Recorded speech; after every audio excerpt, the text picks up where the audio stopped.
you say geezer to him as encouragement? No.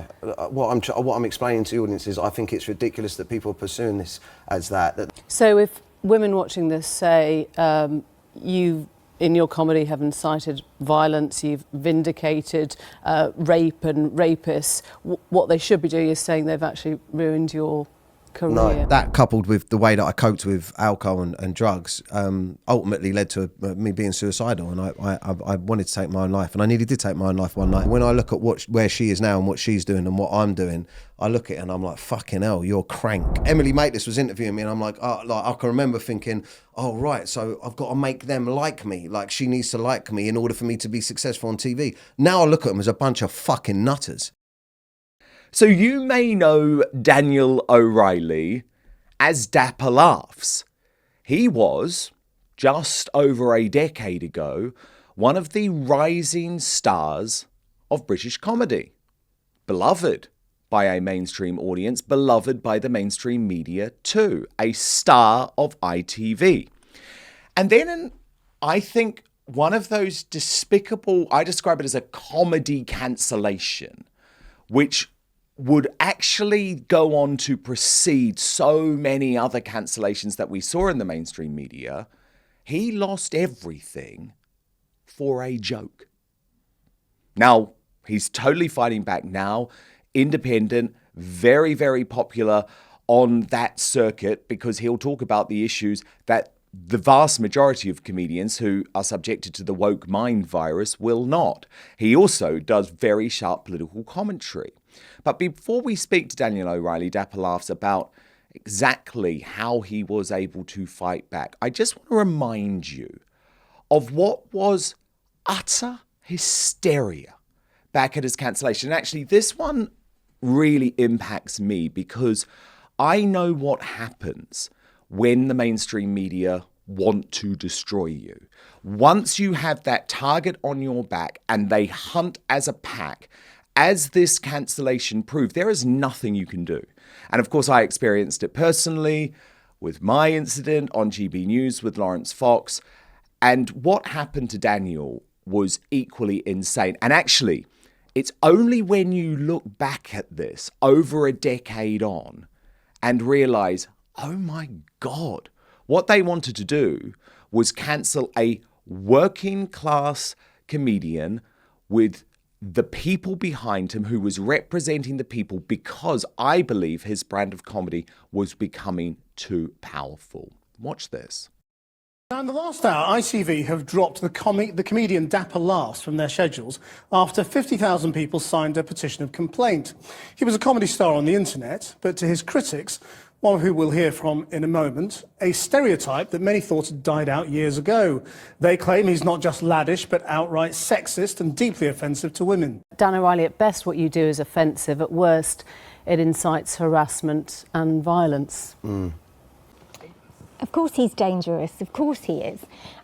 He responded to a couple of female bloggers writing or taking exception to his show, as they have every right to do, by telling his many hundreds of thousands of followers to tell them to F off. When you say you're giving advice to men on the pull, and for example you say get your gash out to women, can you deny that that would encourage men to do that? Today, ITV said he won't be getting a second series with them, citing activities outside of the ITV2 programme. Another line that came up, just show her your penis. If she cries, she's playing hard to get. There was a bit in the film we saw where you're holding up a knife and you say, lift up your fucking shirt. Chandler, I mean, just because he's offensive, is it right to shut him down? Yeah, 100%. I mean, I think he definitely crossed the line between what is offensive and what should just not be shown on television.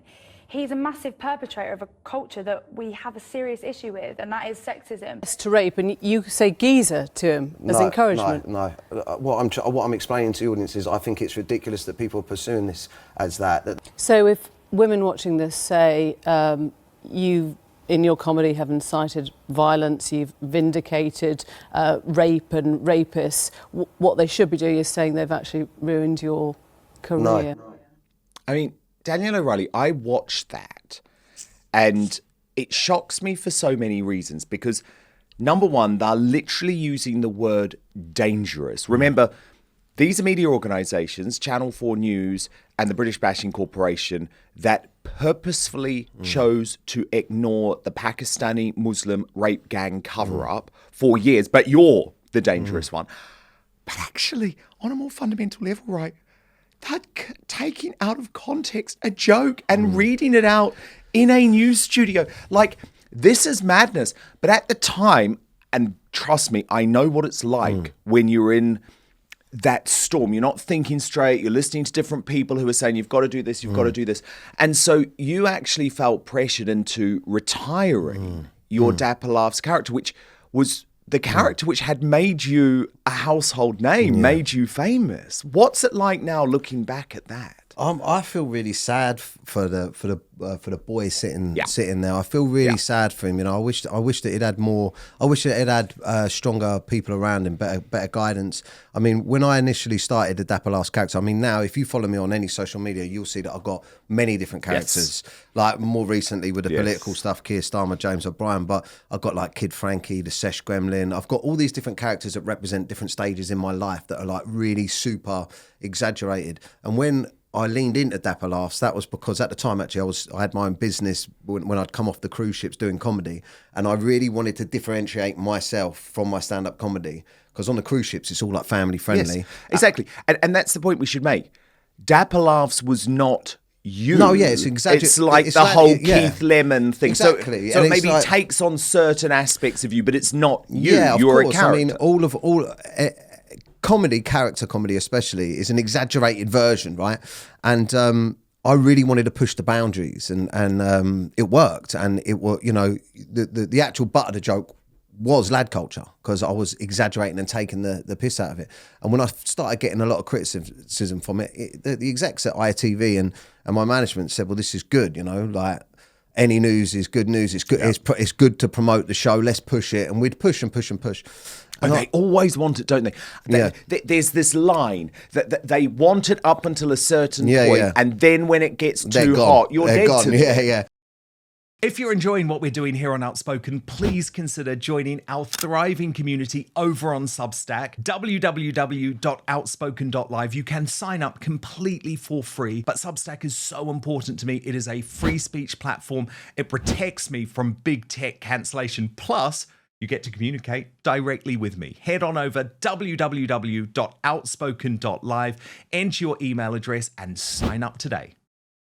But I look back on it now, and I wish I'd been a bit more like your Ricky Gervaises and your Jimmy Carrs, and you know, where you just say, look, it's comedy. Exactly. Fuck you. Yeah. This is what I do. Yeah. But unfortunately, so many of us think like this. I mean, when my cancellation happened, Megyn Kelly, the US broadcaster, actually said to me, oh, Dan, you did the hostage video apology. And she had done the same thing. She had been cancelled on NBC in America for simply talking about the issue of blackface. She'd never done it herself. She'd never promoted it.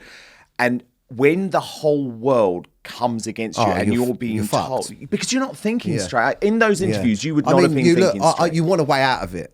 And I can remember, like, that's my biggest regret ever was Newsnight, going on Newsnight. And I can remember my management saying, because it was mental the way that happened. My management managed loads of other celebrities, and they were all saying, unless you get rid of him, we're going to jump ship, because the news outlets, the mainstream media and the papers were targeting the other celebrities, saying you're on the same roster as, and then they were doing the same to my venues. It's like, it was mental. Like they got the tour cancelled, all of that. People even found out who my landlord was, and they were going to my mum's work. It was insanity. But basically, my father had passed away around the same sort of time, and I was losing it. I was heavily into addiction and stuff as well at the time. And my management said, the best way to stop it all is to apologise and get on there. I wish I'd gone on there and played another character. I wish I'd gone on as like a upper class, you know, oh yes, it's completely not real, and you know, like really gone, like really play and like, showing your comedy chart. Yeah, and showing what it is. It's classism. I know, but it is, and I want to come to that. Yeah. But in that moment, we all have regrets, because the one thing I think anyone who's gone through a very public cancellation like that, and to be honest, until you've gone through it, it's very difficult to understand the pressure you're under. It's like the whole world is coming for you, because it touches every aspect of your life. As you say, your family life, your professional life, even your home life where you live. But the lesson is, because I apologized. Yeah. I didn't apologize on air. I refused. But then afterwards, someone wrote an apology for me. It wasn't my own words, but it's like, you've got to post that and that might save your job. Of course, it never does. So that's the thing. People need to learn never apologize. They don't. And the thing is, one massive thing I learned from this. I mean, don't get me wrong. I know as a comedian, right? We got to find the line and we got to push it. And sometimes we do overstep the mark. There's a lot of stuff that I said back then when I was trying to be famous, when I was trying to get acknowledged, that I probably wouldn't say now. There's a lot of stuff that I probably wouldn't say now. There's lines that I probably wouldn't cross. But in any other profession, you'd lose potentially a job, but you wouldn't be exiled from your life, from your industry. You wouldn't be told you are never to work again. And in fact, there was people that were like, just die. I can't believe you're still alive. So that and one massive thing that I realised looking back on now is I used to go, I spent I'd done a media run afterwards. Well, for about 2 years, when around the time I was doing celebrity, or about 2 or 3 years later, I managed to pluck up enough mental well-being to do Celebrity Big Brother, and I needed the money. But just before that, I thought I'll do a media run and see if I can fix this. And I was going, look, now that I've had a daughter, and I can see how some of my comedy could have incited something for people that didn't understand it and the response that I used to get from the journalists was, oh right, so you need us to teach you not to rape. And I used to, and I went through a stage of thinking, no, I can just convince them. Looking back on it now, it's like they're fucking nutters. 100%. They're maniacs. 100%. Do you know what I mean? That once 100%. they got their teeth into you, they're like, and now that I'm selling out, I've just sold out a tour and I've got another tour coming, I've got a film coming out and all of this beautiful stuff. There's still people now, I still go to, I was at a gig at Unleashed Comedy running some material for my new tour, and there was a female comedian there, and she come to me and she said, a lot of other female comedians said that I shouldn't be on the bill because just because you have daughters now doesn't mean you're not a sexist, misogynistic pig. And I was like, wow, they just can't stand that I didn't die. 100%. Do you know what I mean? 100%. It's mental. No, it is. It absolutely is. And it really does show the mindset. And we've seen it over the past couple of weeks after the reaction to Charlie Kirk's assassination. Death isn't enough. And this is why I think we sometimes have to lean into this, right? And actually talk about it, because I've experienced it too. I felt at the time, it's like, these people will not be happy until I die. But then what's so crazy is even then once you die, they still want to celebrate it. It's crazy because when I talk to other people, I never really understood all this left and right stuff early on in my comedy career because I wasn't interested in politics. I really wasn't. I just wanted to make people laugh. Yep. But the more I think it was through COVID or through lockdown and stuff like that, where I was taking the piss out of Boris Johnson I used to watch the things on TV and they'd come on and they'd go, right, today's rules are you can go to the pub but only till 10:30. Yes. And today's rules are, someone can bring a pint glass over to you but they can't hand it to you even though they fucking put it on there. And I used to listen to these rules and I'd think, fuck me, the politicians think we are so thick. They're speaking down to us so I started creating characters to play politicians to show how dumb they think the working class or the average people are. And that's when I got into it. And when I started putting that stuff out, and I'd question things like tax, like what we're getting taxed on, or I'd question other little bits, and I was branded far right. I'd go, fuck it, no, I didn't even know what far right was. Then I looked into what far right was. I was like, fuck. So then I went, well, what's far left? And then and that's how I got into it. Do you know what I mean? Like you can have a simple mindset on something very simple about what's going on in the country, and someone can say to you, "You're a far right racist." And then I looked into it and I was like, "Wow, this is." And recently, after the Charlie Kirk thing, like what you said, I thought now I understand how dangerous that wording is, and. We just saw it with the marches, the way that they're labelling the marches far right, fascist, and everything. At the United Kingdom rally. Yeah, and you think to yourself, there are nutters out there that will go, oh right, these guys are like Hitler, so we've got to kill them. 100%. It's mental. 100%. You know? It is absolutely terrifying.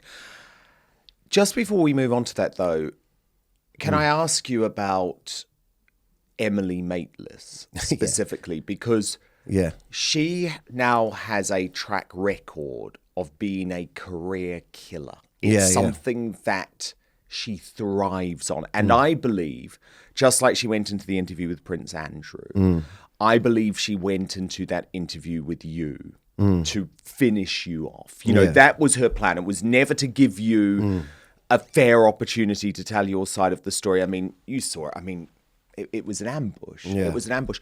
Can you just talk me through a little bit about what happened during that circumstance? Because I know with Prince Andrew's interview, for example, he actually thought it had gone okay. Did you feel that? But first, if you're anything like me, you've spent so much time trying to find the perfect skincare treatments for your face, only to realise you've been neglecting the skin on your neck. But as I've got older, I know that's a massive oversight because the neck is on display all the time, yet lots of folk just treat it as an afterthought in their routine. And I know I'd fallen into that trap. And what's been interesting actually is since starting this campaign with Go Pure, I've spoken to many in our Outspoken audience, many women who tell me that they know the skin on their neck is thinner, more delicate and less oily than facial skin, and they need specialized care, but they just don't know where to get it from. And so I have to say, that is why Go Pure is the answer. It is an absolutely beautiful product. This is the Go Pure Tighten and Lift Neck Cream. And it's transforming the lives and necks of women and some men too, all across the globe. So let me tell you about this gorgeous product because I saw a noticeable difference within just weeks. Oh, and by the way, Outspoken viewers and listeners get 25% off Go Pure if you use the code DAN, that's D-A-N, at checkout today. So just head to gopure.com/Dan, use code DAN, and you're all set. But what's so amazing about Go Pure is that its proprietary firming complex is actually designed to visibly firm and smooth the skin on your neck and chest in as little as 4 to 8 weeks. In a consumer study, 100% of users said their skin looked more supple, 97% noticed a firmer appearance. Indeed, Go Pure's full line of science-backed skin and body care have delivered for over 100,000 real women with real results. It's dermatologist recommended, cruelty-free, plus with over 1 million jars sold. I don't think you can say this is a beauty secret anymore, right? Because it's not a secret, if you get what I'm saying. So, tighten, lift, and restore elasticity in your neck because your skincare routine shouldn't stop at your jawline. And for that limited time, Outspoken viewers and listeners get 25% off Go Pure using the code DAN, D-A-N, at checkout. Just head to gopure.com/Dan, use the code DAN, and you are all set. Quick favor too, after you buy, when they ask you where you heard about Go Pure, make sure you tell them it was after watching Outspoken. But now, back to the show. It was terrifying. I mean, I was drinking really heavily around that time anyway, so I don't know how sober I was for it because I couldn't bear to leave the house. People talking to me and stuff like that. But when they said to do it, we got down to the studios and she came in and she was really nice. Before. She came in, she met me and she reassured me and, you know, she was really nice. So I kind of relaxed and I thought, oh, it's going to be all right. And what I intended to do with that interview originally, which I never done, was to explain it's a character. And I understood that I'd pushed it too far. And that, you know, although 60,000 people had signed a petition to cancel me and 40 odd comedians had signed an open letter to shut me down, there was still millions upon millions of people that followed my social media that understood it. And I wanted to explain that, but as soon as she started firing stuff at me, I just outright was like, "Oh my God, I'm so sorry," and it was horrific, man. It was like terrifying. Like I knew straight away as soon as she started that I was well out. I'm not the man I am now. Like right now, I'm 3 and a bit years sober. I've got a lot of clarity. I can articulate myself well. I've done like 7 years media since then. Back then, I was a kid off a council estate that suddenly got famous on Vine and Facebook and that. I found it difficult back then to string a sentence together without swearing. You know, so I just knew I was out of my depth and I just rolled over. And what about the consequences? Because again, I've spoken to people who are very close to Prince Andrew after the interview with Emily Maitlis, and people don't realise, and look, Prince Andrew, that's a separate conversation, right? But he's a human being who has not been found guilty of any crime. And I know for a fact that after that Emily Maitlis interview, he had serious psychiatric concerns. You know, it impacted him deeply. It changed the course of his life. And there was no aftercare. Do you know what I mean? Because Emily Maitlis and the BBC had got what they wanted, which was the headline and the scalp. Did you have a similar sort of experience after that interview? Man, I mean, like right now, I've, by the way, I've spoken about it a few times, quite a bit before, but I've had a really sort of horrific mental health journey. I mean, I've got this band on my wrist here, which is my actual mental health charity, Men and Their Emotions. Like off the back of everything I went through, I built this charity. I've got 50,000 lads in this group on Facebook that are all talking because so something positive has come out of it. But when I came out the back of that, I believed that there was something wrong with me. I came out of that thinking, oh, fucking hell, maybe I am. And my family's been affected by sexual violence, right? So I had people in my family going, what? So you're pro-rape? And I was like, I couldn't understand because of the way that things have been twisted. I went into a bout of thinking, well, I have done wrong and I do deserve this and maybe I shouldn't be here. And that coupled with the way that I coped with alcohol and drugs ultimately led to me being suicidal. And I wanted to take my own life. And I nearly did take my own life one night. And I actually luckily rang the Samaritans. And off the back of that, it took me a good 5 years after that to get sober. But I shared that whole journey online. And it's really a journey of accountability for my own actions with addiction, but also speaking to men that have gone through stuff and hated themselves. Because suicide is all about shame and guilt and self-loathing and low self-esteem. And I've managed to pull myself out the back of that, and something positive has come out of it with the charity. But, you know, you look at other people in the media that haven't survived that, you know. 100%. And I look at those situations and I do think to myself, if I had taken my own life back then, bar my family and my friends and a few of my supporters, no one would have given a fuck in the media. It would have been a victory.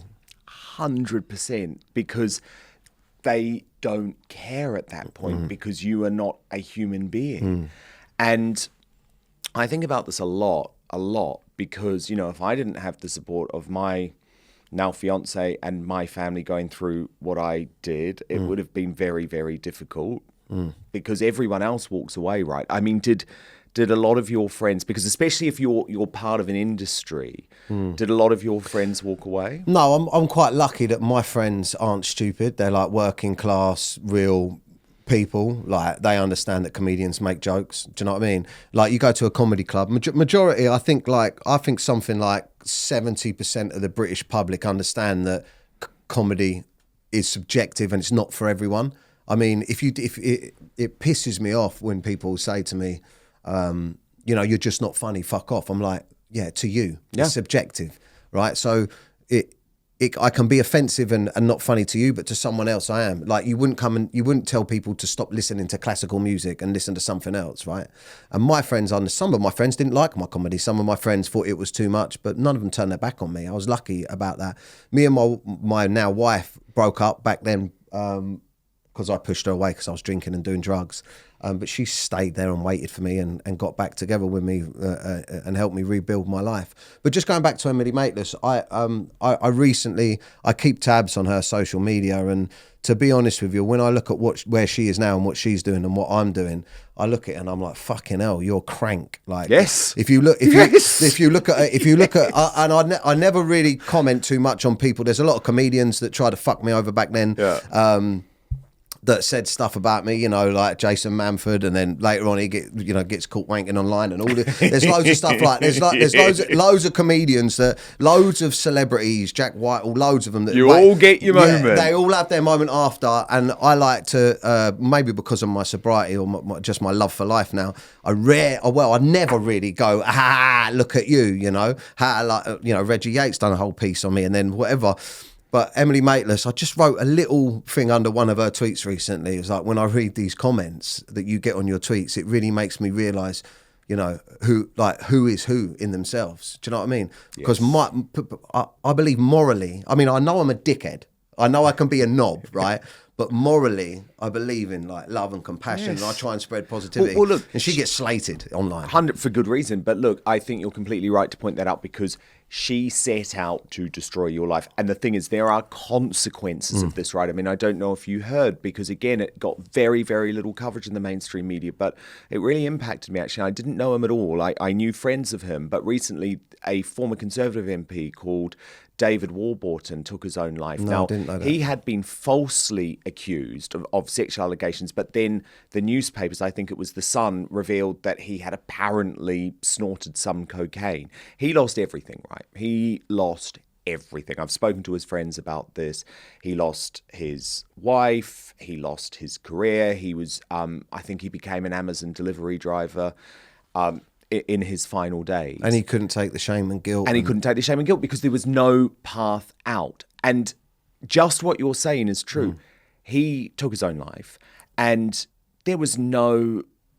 Be kind. There's no... there was no reflection from the media. And when it was spoken about, I think Keir Starmer spoke about it in PMQs, there was no actual discussion about the fact this is the consequence of not just false allegations, because I know you were not subjected to false allegations. What you were subjected to was hysteria, absolute media hysteria over a joke. And I really do think people like Emily Maitlis need to look about the consequences. But then, as you say, they're cranks, because I've looked at their coverage over the past few days of Charlie Kirk. No, Charlie Kirk is dead, and they're still lying about him, and they're still trying to damage him with lies and claim he was a homophobe. And, I put something online about that, about different things. And I recently, I am a little bit, I do have the guts now to be a bit more outspoken. Well, I'm really outspoken. We like that here. Yeah, I don't give a shit anymore. And I used to look at the left, or I used to look at this like far left, or these people, and I used to be like,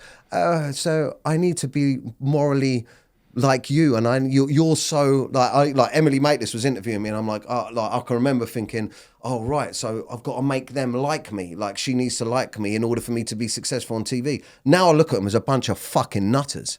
I'm like, you are not in, you have like James O'Brien and that Lewis geezer. I don't know who he is. Oh, Lewis Goodall. But when he was talking about 100% inheritance tax the other day, I was like, why the fuck would we bother working? Like, why would I bother working? The only reason I do anything is for my kids. And then I'm like, you are completely detached with the real people on the ground that are dealing with real stuff. And I suddenly started getting this sense of pride about how I felt and my views. And that's where I'm at now. And the comments, like I said, the replies to Emily Maitlis tweets just make me go, yeah, you are a crank. Yes, absolutely.